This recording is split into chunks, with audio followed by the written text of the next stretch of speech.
Hello bakunzi ba YouTube channel yacu Inahe TV, turongeye kandi kubaramutsa ngo amahoro y'Imana abe hagati yanyu, abane namwe aho muri hose, aho mwerereye hose. Nkuko rero mubimenyereye yuko YouTube channel yacu Inahe TV ari YouTube channel yama izana intahe z'abantu Yesu yagiriye neza. Rero imbere yuko twumviriza intahe ya mwene data yatwemeye akaduha akanya ko kudushingira intahe ivyo Yesu yamukoreye, reka tubanze tumira amate gato, turagarutse tubandanye.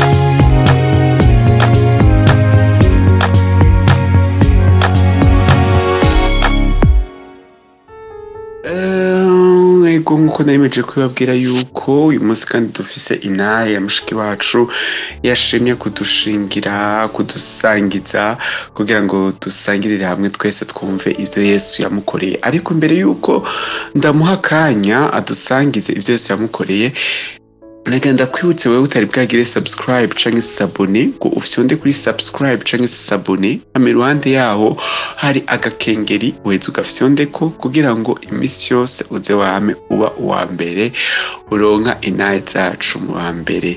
Nuko rero tutarandiriye, reka tumuhe akanya atubwire ivyo Yesu yamugiriye. Kazi Yesu ashimwe. Kazina kanje ni Gahimbare Marie Dansire. Narakijijwe, narakiriye umwami Yesu. Ijambo agomba guherako rivuga ko nta kintu na kimwe gishobora guhagarika urukundo rw'Imana canke ngo cice umugambi w'Imana ku buzima bwawe. Haleluya. Numvise navuga iryo jambo kubera nararibonye ryarambayeho mu buzima. Intahe nagomba gushinga ijanye n'iryo jambo ntanguje, ingorane nagiye mpura nazo namaze kwakira umwami Yesu. Ariko mpereye ku ntango, kwakira umwami Yesu ni ibintu vyabaye uko ntabiziga, uko ntumva ko vyombako, kuko nari umuntu nkunda ahantu nasengera cane katolike, benshi barayizi. Narahakunda ku buryo umenga sinohava. N'umuntu ariko ambwira ubutumwa rero bwiza sinamutahura, ambwiye ivyo gukizwa numva umengo n'ayandi majambo ariko aravuga. Nanabipinga cane, naravuga ati none nokizwa iki? Ego aho nari nkiri secondaire, aho nari nciga ntaha iruhande y'abavyeyi. Ariko rero ukuntu umuntu akizwa umugambi w'Imana ntawomenya ukuntu bigenza, gusa iyo yabikoze bitegetse birakunda. Ntanguye kwiga kaminuza, canja kwiga mu wa mbere ntaha muri famiye, ariko iyo famiye natahamo yari umukozi w'Imana, cashikira mu bakizwa babandi nyene nanka ntakunda. Ihashika barambwira ngo nkizwe, nkabankira, nkababwira ati burya je sinzokizwa ntavyiyumvamo, ati muga igihe navyumvisemwo nzobikora. Barandeka nk'umwaka urahera, ntitwigeze tunabipfa, kimwe gusangira baransengera ntavyo namenye. Ngeze kuja mu mastage yo mu mwaka wa kabiri, aha muri famiye yindi ndoyemwo, nshikira ku mukozi w'Imana, ku mupasiteri. Numva kuza ndabihakana aho vyaca bingora, kwa Mungu hageze aca arambwira ati uze gusenga uzane n'abana. Nanje nkiyumvira ati none numugarariza gute, niho ntaha byose aramenya. Naragenda kubera kumwubaha ariko sinagenda umutima ubimbwiye. Tugasenga hama nkataha, hama nkaguma ngira kwa kundi nyene, ariko bansize iyo nisamaje gatoya kugira bansige naca nisubira muri Katolika. Rero ukuntu nakijijwe uwo munsi ntavyo nari napanze mu mutwe, ntavyo nari nateguye, nagiye gusenga nkuko vyahora. Ico gihe bariko baravuga ubutumwa, baravuga uko vyahora bimeze, ariko umuvugabutumwa ariko aravuga ubutumwa. Yaravuze ubutumwa, arabirindugumba, arasarara mu mihogo. Jere ndiko ndamuraba ca ntangura kumva muri jewe ijwi rinyagiriza ati noneho bakubwiriye, ntaho bambwiriye ntumva bavuga ijambo ry'Imana bizogenda gute? Ntangura kumva muri jewe ndiko ndarira, numva amosozi, numva umengo naramenje kuba ntavyemeye. Umwanya ca ndafata ingingo ntibuga nza gutaha ariko tubonanye n'uwo muvugabutumwa.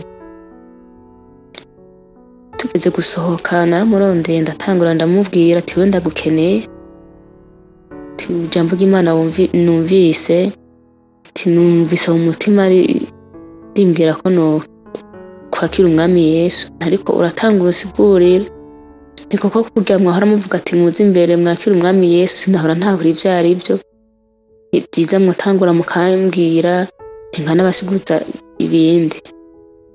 Guca turahana umunsi, turavugana acambwira ko azoza ari mardi, ariko wa kabiri. Uwo munsi wo kuwa kabiri araza kuri uwo mukozi w'Imana nari mbayeko,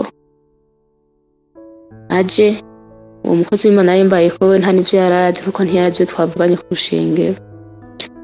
Jere hari ikibazo, hano umuntu yarabatijwe muri Katolike, yarakoze ibintu vyose, benshi bahaciye barazi ukuntu baruha. Numva rero kubatizwa kabiri mwe gusa ndavyumva neza, ndatanga ndamusuguza none mbatijwe kabiri nta ngorane bizoheva binteza ko nari narabatijwe.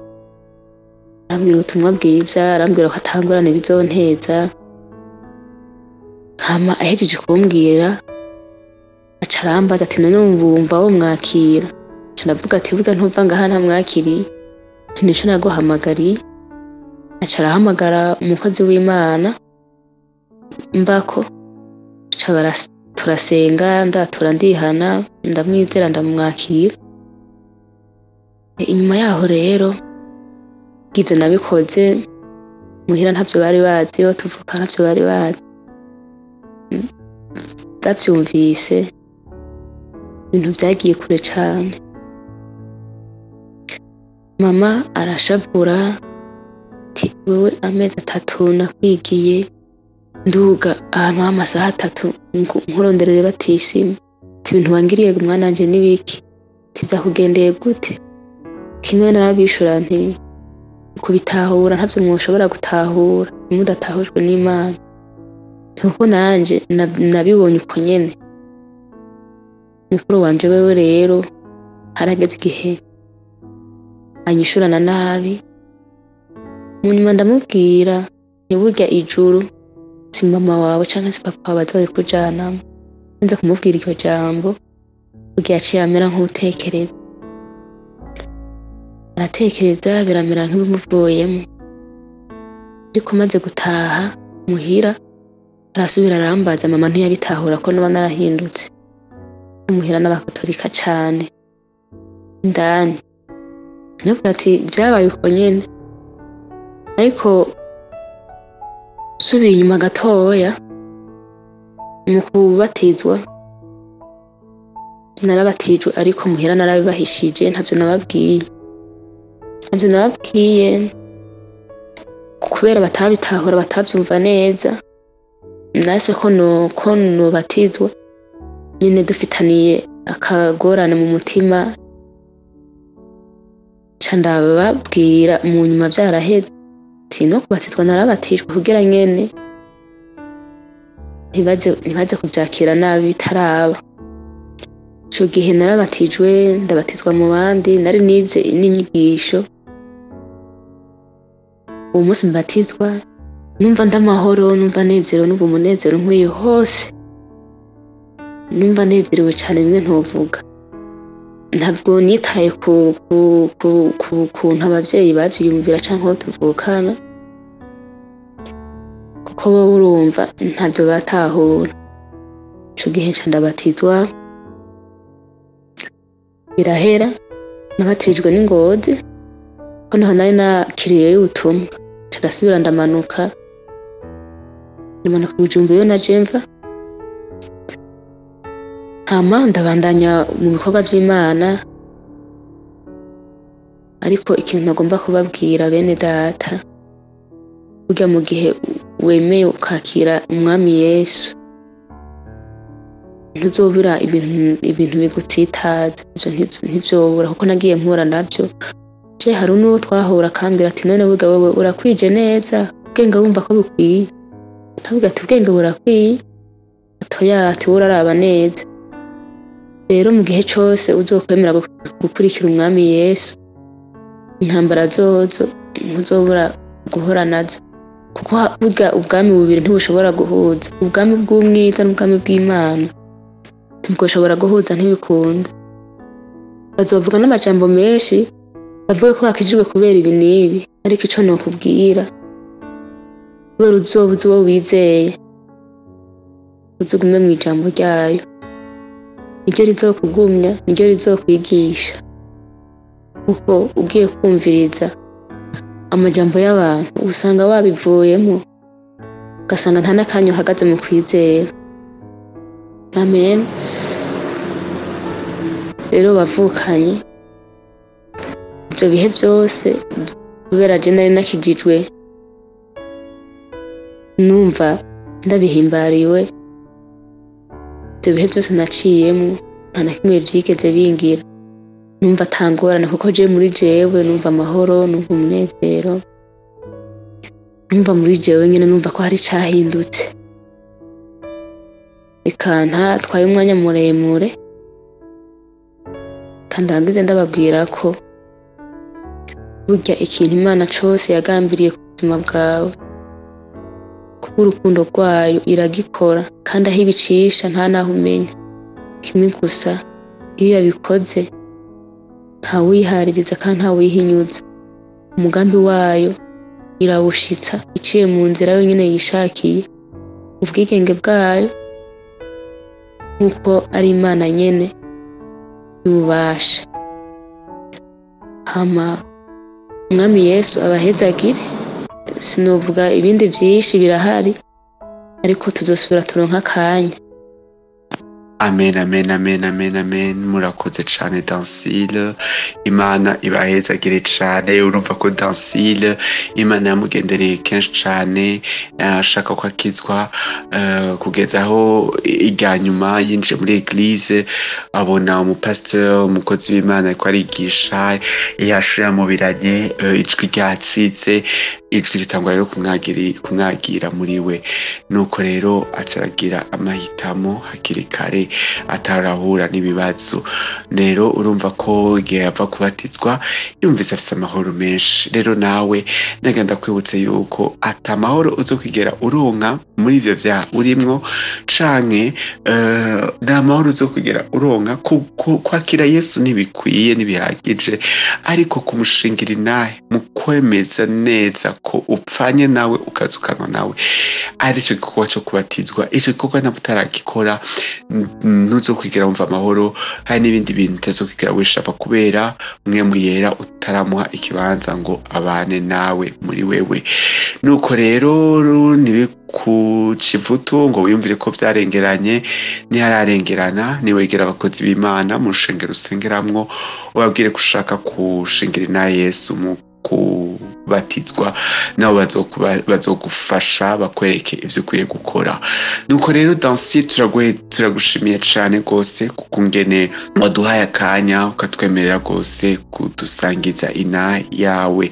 Nuko rero reka nawe ndagushimire nawe munywanyi wa Inaha TV washimye kudukurikirana ukatwumviriza ivyo Yesu yagiriye Dansile. Nuko rero Imana yanje ibahezagire ibagirire neza mugirirwe neza n'Imana aho muri hose. Ariko imbere yuko ndabasezera reka ndakwibutse taragira subscribe canke s'abone ufite kuri subscribe canke s'abone hama iruhande yaho hari agakengeri uheze ugafyondeko kugira ngo imisi yose wame wakira inaha zacu imisi yose tuzishizeko. Nuko rero Imana yo mw'ijuru ibahezagire mu banyu no mu vyanyu naho utaha. Tukwibutse kandi ko ushobora kutwakura kuri email yacu inahazayesu@gmail.com inahazayesu@gmail.com nombero yaho wowe ushaka kudusangiza inahe yawe. Nuko rero Yesu abahezagire abagirire neza mu vyanyu no mu banyu naho utaha. Bye bye.